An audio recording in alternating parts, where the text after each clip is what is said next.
الحمد لله رب العالمين والصلاة والسلام على أشرف الأنبياء وإمام المتقين نبينا محمد وآله وصحبه أجمعين ومن تبعهم بإحسان إلى يوم الدين ثم ما بعد۔ یقیناً یہ بات لوگوں میں بہت زیادہ عام ہے کہ وہ الاہم فالاہم کے قاعدے کو فالو نہیں کرتے۔ دیکھا یہ جاتا ہے کہ جب وہ دینی امور میں سوال کریں گے یا بحث و مباحثہ کریں گے یا کسی مسئلے کی چھان بین کریں گے، عقیدے، ایمان، اہم مسائل سے نہیں کرتے، بلکہ ان مسائل سے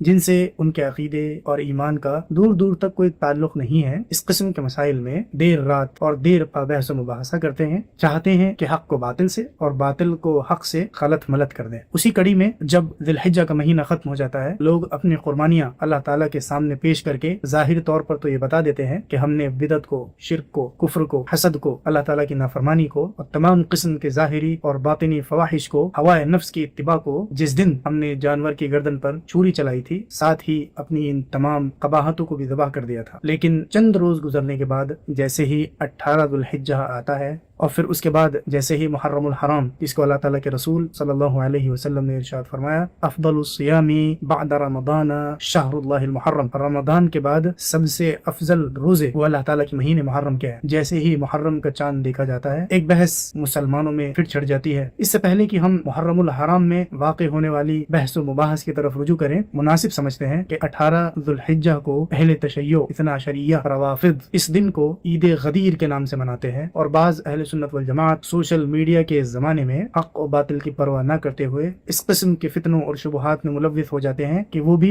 غدیر خم کو سیلیبریٹ کرتے ہیں، یا روافض کی تلبیس میں آ کر حضرت علی رضی اللہ تعالیٰ عنہ کو یہ مان لیتے ہیں کہ نبی صلی اللہ علیہ وسلم کے بعد وصی یعنی خلافت کے سب سے زیادہ حقدار حضرت علی تھے۔ اس سے پہلے کہ ہم غدیر خم کی جانب رخ کریں، یہ بات بتانا مناسب ہوگا کہ اہل السنہ والجماعہ صحابہ کرام کے زمانے سے اس بات پر متفق ہیں کہ وافضل هذه الامه بعد نبیها ابو بکر ثم عمر، حضرت علی ہی سے منقول ہے، فرماتے ہیں کہ اس امت میں نبی صلی اللہ علیہ وسلم کی ذات گرامی کے بعد سب سے افضل ذات حضرت ابو بکر صدیق، پھر حضرت عمر رضی اللہ تعالیٰ عنہ کی ہے۔ اور نبی صلی اللہ علیہ وسلم کا بار بار یوں ذکر کرنا دخلت انا وابو بکر وعمر وخرجت انا وابو بکر وعمر دلالت کرتا ہے کہ حضرت ابو بکر و عمر کو ایک اسپیشل پروٹوکول اور فضیلت حاصل تھی جو ان کے بعد کسی کو حاصل نہ ہو سکی ہے اور نہ ہو سکتی ہے۔ اہل سنت کے اس بات پر اتفاق ہے کہ نبی صلی اللہ علیہ وسلم کے بعد سب سے پہلے خلیفہ ابو بکر ہیں، پھر عمر ہیں، پھر عثمان ہیں، پھر علی ہیں، اور یہی ترتیب صحابہ کرام کے درمیان متداول، اور اہل السنہ سلف اور خلف میں سے ہر ایک نے اس کو قبول کیا ہے، اور جس کسی نے بھی اس کی مخالفت کی ہے اس کو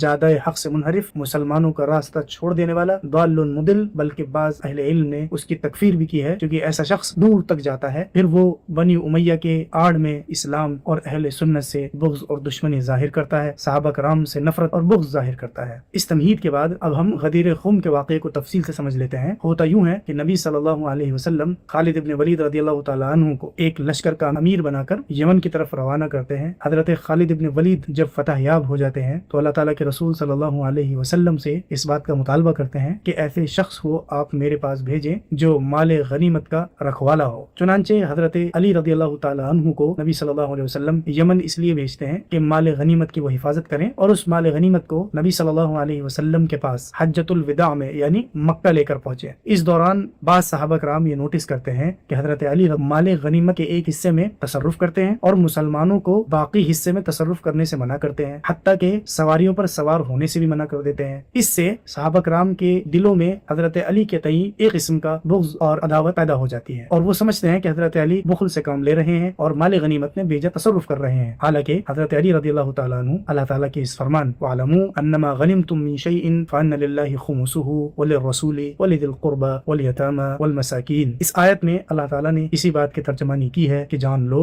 کہ مال غنیمت اللہ اور اس کے رسول کے لیے ہیں اور رسول اللہ صلی اللہ علیہ وسلم کے قرابت داروں کے لیے ہیں۔ تو حضرت علی نے اس آیت سے استدلال کرتے ہوئے قرابت داروں کا جو خمس ہوتا ہے 80% حصہ تو مجاہدین کو جاتا ہے، اور 20% میں اللہ تعالیٰ کے رسول اور ان کے اقربا جس طرح چاہیں تصرف کر سکتے ہیں۔ تو 80% کو جب تک رسول اللہ صلی اللہ علیہ وسلم تقسیم نہ کر دیں اس میں تصرف کرنے کی